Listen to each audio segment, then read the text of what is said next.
നമസ്കാരം. UK special ന്യൂസിലേക്ക് സ്വാഗതം. സായുധ സേനയെ നവീകരിക്കാനായി പ്രധാനമന്ത്രി കെ സ്റ്റാമർ പ്രഖ്യാപിച്ച 15 ബില്യൺ പൗണ്ടിന്റെ പ്രതിരോധ നിക്ഷേപ പദ്ധതി രാജ്യത്ത് വൻ തൊഴിൽ നഷ്ടം ഉണ്ടാക്കുമെന്ന് പഠനം. കൂടുതൽ പ്രതിരോധ സാമഗ്രികൾ വാങ്ങുന്നതിനായി അടിസ്ഥാന സൗകര്യ വികസന ബഡ്ജറ്റ് വെട്ടിക്കുറയ്ക്കാനുള്ള സർക്കാരിന്റെ തീരുമാനമാണ് വൻ തൊഴിൽ നഷ്ടം സൃഷ്ടിക്കുന്നത്. ട്രാൻസിഷൻ സെക്യൂരിറ്റി പ്രോജക്റ്റിലെ ഗവേഷകർ നടത്തിയ പുതിയ പഠനത്തിലാണ് തൊഴിൽ നഷ്ടം സംബന്ധിച്ച മുന്നറിയിപ്പ് നൽകുന്നത്. സായുധ സേനയെ നവീകരിക്കാനായി പ്രധാനമന്ത്രി കെ സ്റ്റാമർ പ്രഖ്യാപിച്ച 15 ബില്യൺ പൗണ്ടിന്റെ പ്രതിരോധ നിക്ഷേപ പദ്ധതി രാജ്യത്ത് വൻ തൊഴിൽ നഷ്ടമുണ്ടാക്കുമെന്ന് ട്രാൻസിഷൻ സെക്യൂരിറ്റി പ്രോജക്റ്റിലെ ഗവേഷകർ നടത്തിയ പുതിയ പഠന റിപ്പോർട്ട്. പുതിയ പ്രതിരോധ നിക്ഷേപം വഴി 2029-30 10,000 തൊഴിലവസരങ്ങൾ സൃഷ്ടിക്കപ്പെടുമെങ്കിലും പ്രതിരോധ മേഖലയെ പോഷിപ്പിക്കാൻ മറ്റു വകുപ്പുകളിൽ നിന്നും പണം മാറ്റുന്നത് വഴി ഏകദേശം 20,000 തൊഴിലുകൾക്ക് മറ്റു മേഖലകളിൽ നിന്നും നഷ്ടപ്പെടാമെന്നാണ് ഗവേഷകരുടെ കണ്ടെത്തൽ. ഊർജ ഗതാഗത വകുപ്പുകളിൽ നിന്നും 2 ബില്യൺ പൗണ്ട് വെട്ടിക്കുറയ്ക്കുന്നത് വഴി 20,000-നടുത്ത് തൊഴിലുകൾ ഇല്ലാതെയാകും. മൊത്തത്തിൽ ഇത് UKക്ക് 10,000 തൊഴിലുകളുടെ അറ്റനഷ്ടമുണ്ടാകും. ഗതാഗത മേഖലയിൽ ചെലവഴിക്കുന്ന ഓരോ മില്യൺ പൗണ്ടും 11.5 തൊഴിലുകളും, ഊർജ മേഖലയിൽ അത് 10 തൊഴിലുകളും സൃഷ്ടിക്കുമ്പോൾ പ്രതിരോധ മേഖലയിൽ ഇത് വെറും 2.4 തൊഴിലുകൾ മാത്രമാണ്. ആരോഗ്യം, വിദ്യാഭ്യാസം തുടങ്ങിയ പൊതുമേഖലകളിലാണ് ഇതിലും കൂടുതൽ തൊഴിലവസരങ്ങൾ ഉള്ളത്. UKയുടെ പ്രതിരോധ കരാറുകൾ പലതും അന്താരാഷ്ട്ര തലത്തിലുള്ളതാണ്. ഉദാഹരണത്തിന് 2 ബില്യൺ പൗണ്ട് ചെലവഴിച്ച് UK വാങ്ങുന്ന ആണവ ബോംബുകൾ വഹിക്കുന്ന പുതിയ യുദ്ധവിമാനങ്ങൾ നിർമ്മിക്കുന്നത് US-ലാണ്. ഇത് UKക്ക് പകരം വിദേശ രാജ്യങ്ങളിൽ തൊഴിൽ കൂടാൻ കാരണമാകുന്നു. ആധുനിക പ്രതിരോധ ഉൽപാദനം വലിയ തോതിൽ സ്വയം സംഭരണ ആയുധങ്ങളിലേക്കും ആർട്ടിഫിഷ്യൽ ഇന്റലിജൻസിലേക്കും മാറിക്കൊണ്ടിരിക്കുകയാണ്. പ്രതിരോധ മേഖലയെ ഇനി കുറഞ്ഞ തൊഴിലാളികൾ മാത്രമേ ആവശ്യമായി വരൂ. പ്രതിരോധ കയറ്റുമതി വർദ്ധിപ്പിക്കുന്നത് വഴി 60,000 പുതിയ തൊഴിലുകൾ സൃഷ്ടിക്കുമെന്നും രാജ്യം സുരക്ഷിതമാക്കുമെന്നും സർക്കാർ അവകാശപ്പെടുമ്പോഴും വികസന പദ്ധതികൾ വെട്ടിക്കുറയ്ക്കുന്നത് സാധാരണക്കാരുടെ തൊഴിൽ ഇല്ലാതാക്കുമെന്നാണ് ഈ പഠനം മുന്നറിയിപ്പ് നൽകുന്നത്. ഇംഗ്ലണ്ട് ആശുപത്രിയിൽ ചികിത്സയ്ക്കായി കാത്തിരിക്കുന്ന ലക്ഷക്കണക്കിന് രോഗികൾക്ക് ഇനി അപ്പോയിന്റ്മെന്റുകൾ, ശസ്ത്രക്രിയകൾ, പരിശോധനകൾ എന്നിവയ്ക്ക് കുറഞ്ഞത് 3 ആഴ്ച മുമ്പ് അറിയിപ്പ് നൽകാൻ NHS ഇംഗ്ലണ്ട്. രോഗികൾക്ക് സമയബന്ധിതമായി വിവരം ലഭിക്കാത്തതും ആശയക്കുഴപ്പം നേരിടേണ്ടി വരുന്നതുമായ പരാതികൾ ഉയർന്ന സാഹചര്യത്തിലാണ് പുതിയ നടപടി. രോഗി സേവനം മെച്ചപ്പെടുത്താൻ പുതിയ മാനദണ്ഡങ്ങളുമായി NHS രംഗത്ത്. ചികിത്സയ്ക്കായി കാത്തിരിക്കുന്ന ലക്ഷക്കണക്കിന് രോഗികൾക്ക് ഇനി അപ്പോയിന്റ്മെന്റുകളും, ശസ്ത്രക്രിയകൾ, പരിശോധനകൾ എന്നിവയ്ക്ക് കുറഞ്ഞത് 3 ആഴ്ച മുമ്പ് അറിയിപ്പ് നൽകാനാണ് തീരുമാനം. പുതിയ പേഷ്യന്റ് എക്സ്പീരിയൻസ് സ്റ്റാൻഡേർഡ് പ്രകാരം രോഗികളുടെ റഫറൽ സ്വീകരിച്ചതായി ഉടൻ അറിയിക്കുകയും ചികിത്സയ്ക്കായുള്ള കാത്തിരിപ്പ് കാലയളവിൽ തുടർച്ചയായി വിവരങ്ങൾ നൽകുകയും ചെയ്യും. NHS ആപ്പ്, സന്ദേശങ്ങൾ, കത്തുകൾ എന്നിവ വഴിയാണ് വിവരങ്ങൾ കൈമാറുക. ചില രോഗികൾക്ക് അപ്പോയിന്റ്മെന്റ് തീയതി കഴിഞ്ഞ ശേഷമാണ് അറിയിപ്പ് ലഭിച്ചതെന്ന് കണ്ടെത്തിയതിനെ തുടർന്നാണ് പരിഷ്കാരങ്ങൾ നടപ്പാക്കുന്നത്. ഇംഗ്ലണ്ടിൽ നിലവിൽ 60 ലക്ഷത്തിലധികം പേർ വിവിധ ആശുപത്രികളിൽ ചികിത്സയ്ക്കായി കാത്തിരിക്കുകയാണെന്ന് കണക്കുകൾ വ്യക്തമാക്കുന്നു.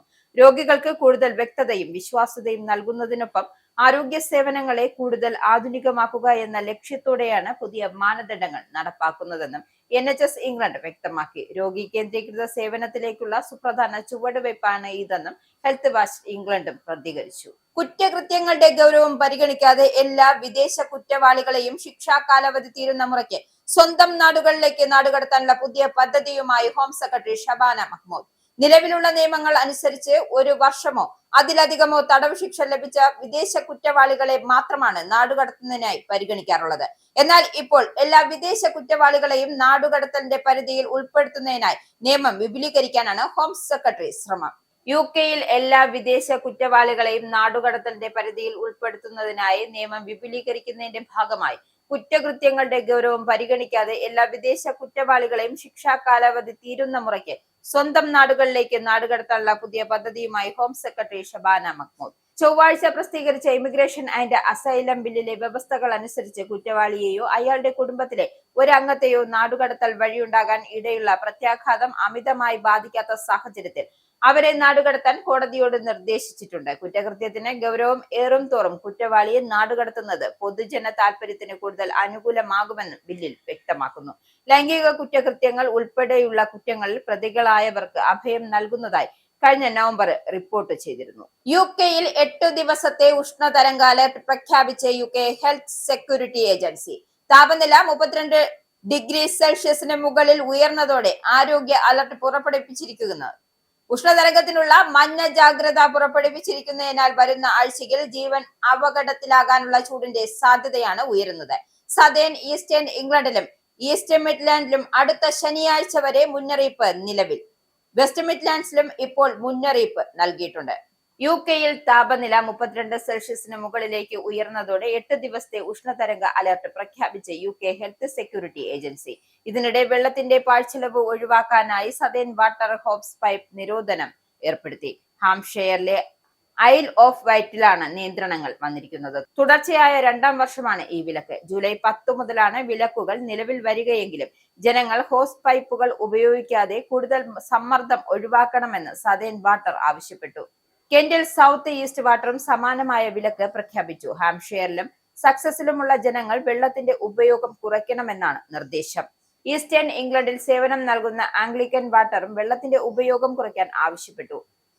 റെക്കോർഡ് ചൂട് നേരിട്ട ജൂണിനു ശേഷമാണ് ഈ നിയന്ത്രണങ്ങൾ അനിവാര്യമായി മാറിയത്. 2022 രേഖപ്പെടുത്തിയ 40.3 ഡിഗ്രി സെൽഷ്യസ് എന്ന രാജ്യത്തിന്റെ എക്കാലത്തെയും ഉയർന്ന താപനിലയെ മറികടക്കില്ലെങ്കിലും ഈ വർഷത്തെ ഏറ്റവും ചൂടേറിയ ദിവസങ്ങളിലൊന്നായി മാറാൻ സാധ്യതയുണ്ട്. കഴിഞ്ഞ ആഴ്ച ഇംഗ്ലണ്ടിൽ 36.9 ഡിഗ്രി സെൽഷ്യസ് രേഖപ്പെടുത്തി ജൂൺ മാസത്തിലെ റെക്കോർഡ് താപനിലയും ഭേദിച്ചിരുന്നു. ജൂലൈ മാസത്തിലുടനീളം സാധാരണയേക്കാൾ ഉയർന്ന താപനിലയും വരണ്ട കാലാവസ്ഥയും അനുഭവപ്പെടുമെന്നാണ് ദീർഘകാല പ്രവചനങ്ങൾ സൂചിപ്പിക്കുന്നത്. ഇടയ്ക്കിടയ്ക്ക് ഇടിമിന്നലോട് കൂടിയ മഴയ്ക്ക് സാധ്യതയുണ്ട് എങ്കിലും മൊത്തത്തിൽ ചൂടും തെളിഞ്ഞ കാലാവസ്ഥയും തുടരും എന്നാണ് കാലാവസ്ഥാ നിരീക്ഷണ കേന്ദ്രങ്ങളുടെ വിലയിരുത്തൽ. യൂറോപ്പിലെ പല രാജ്യങ്ങളും ഇപ്പോൾ അതിശക്തമായ ഉഷ്ണതരംഗത്തെ നേരിടുന്നതിനിടെ ബ്രിട്ടനിലും വീണ്ടും ചൂട് ശക്തമാകുമെന്ന സൂചന അധികൃതരെ ജാഗ്രതയിലാക്കിയിട്ടുണ്ട്. ലോകകപ്പ് പ്രീ ക്വാർട്ടർ പോരാട്ടത്തിൽ മെക്സിക്കോയ്ക്കെതിരെയുള്ള ഇംഗ്ലണ്ടിന്റെ നിർണായക മത്സരം തിങ്കളാഴ്ച നടക്കുകയാണ്. കഴിഞ്ഞ ബുധനാഴ്ച നടന്ന മത്സരത്തിൽ ഡെമോക്രാറ്റിക് റിപ്പബ്ലിക് ഓഫ് കോങ്കോയെ 1-2 ഗോളുകൾക്ക് പരാജയപ്പെടുത്തിയാണ് ഇംഗ്ലണ്ട് പ്രീ ക്വാർട്ടറിലേക്ക് യോഗ്യത നേടിയത്. ഇംഗ്ലണ്ടിൽ തിങ്കളാഴ്ച പുലർച്ചെ 1 മണിക്കാണ് മെക്സിക്കോയുമായുള്ള നിർണായകമായ മത്സരം ആരംഭിക്കുന്നത്. മത്സരം പ്രമാണിച്ച് പബ്ബുകൾക്ക് തിങ്കളാഴ്ച പുലർച്ചെ 5 മണി വരെ തുറന്നു പ്രവർത്തിക്കാൻ UK ഗവൺമെന്റ് തീരുമാനം. തിങ്കളാഴ്ച പുലർച്ചെ 1 മണിക്ക് ലോകകപ്പ് പ്രീ ക്വാർട്ടർ പോരാട്ടത്തിൽ മെക്സിക്കോയ്ക്കെതിരെയുള്ള ഇംഗ്ലണ്ടിന്റെ നിർണായക മത്സരം കാണാൻ പമ്പുകൾക്ക് തിങ്കളാഴ്ച പുലർച്ചെ 5 മണി വരെ തുറന്നു പ്രവർത്തിക്കാനും UK ഗവൺമെന്റ് തീരുമാനിച്ചു. എന്നാൽ ഇതിനെതിരെ കടുത്ത വിമർശനവുമായി UK പോലീസ് രംഗത്തെത്തി. ഗവൺമെന്റിന്റെ അപ്രതീക്ഷിതവും വൈകിയുള്ളതുമായ പ്രഖ്യാപനം പോലീസിനെ പ്രതിസന്ധിയിലാക്കുമെന്നും UK പോലീസ് വക്താവ് വ്യക്തമാക്കി. സമാധാന പരിപാലനത്തിനായി ഉദ്യോഗസ്ഥർക്ക് കൂടുതൽ സമയം ജോലി ചെയ്യേണ്ടി വരുമെന്നും നാഷണൽ പോലീസ് ചീഫ് കൗൺസിൽ കുറ്റപ്പെടുത്തി.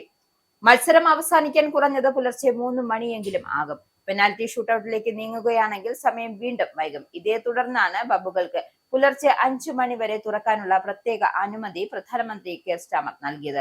എന്നാൽ ടൂർണമെന്റിൽ ഇംഗ്ലണ്ടിന്റെ മത്സരക്രമങ്ങൾ നേരത്തെ തന്നെ വ്യക്തമായിരുന്നിട്ടും അവസാന നിമിഷം ഇത്തരമൊരു പ്രഖ്യാപനം നടത്തിയത് ഇത്തരം ചുമതലകളെ ബാധിക്കുമെന്നും LPCC ചൂണ്ടിക്കാണിക്കുന്നു. ഇത്തരം വലിയ മത്സരങ്ങൾക്ക് പിന്നാലെ മദ്യപാനം മൂലമുള്ള അക്രമ സംഭവങ്ങൾ വർദ്ധിക്കാറുണ്ട് എന്നും പോലീസ് ഓർമ്മിപ്പിച്ചു. അതേസമയം ഗവൺമെന്റിന്റെ ഈ തീരുമാനത്തെ UK-യിലെ പബ്, ഹോസ്പിറ്റാലിറ്റി, വ്യവസായ മേഖലകൾ വലിയ ആവേശത്തോടെയാണ് സ്വാഗതം ചെയ്തത്. തീവ്ര വലതുപക്ഷത്തിന് വംശീയതയ്ക്ക് മുൻഗണന നൽകുന്നു എന്ന് ചൂണ്ടിക്കാട്ടി സോഷ്യൽ മീഡിയ പ്ലാറ്റ്ഫോമായ X ഉപേക്ഷിക്കാൻ UK സാംസ്കാരിക മാധ്യമ വകുപ്പ് തീരുമാനിച്ചു.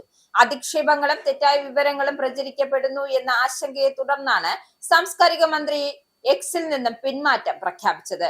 തീവ്ര വലതുപക്ഷത്തിന് വംശീയതയ്ക്ക് മുൻഗണന നൽകി അധിക്ഷേപങ്ങളും തെറ്റായ വിവരങ്ങളും പ്രചരിക്കപ്പെടുന്നു എന്ന ആശങ്കയെ തുടർന്ന് സോഷ്യൽ മീഡിയ പ്ലാറ്റ്ഫോമായ X ഉപേക്ഷിക്കാൻ UK സാംസ്കാരിക മാധ്യമ വകുപ്പ് തീരുമാനിച്ചു.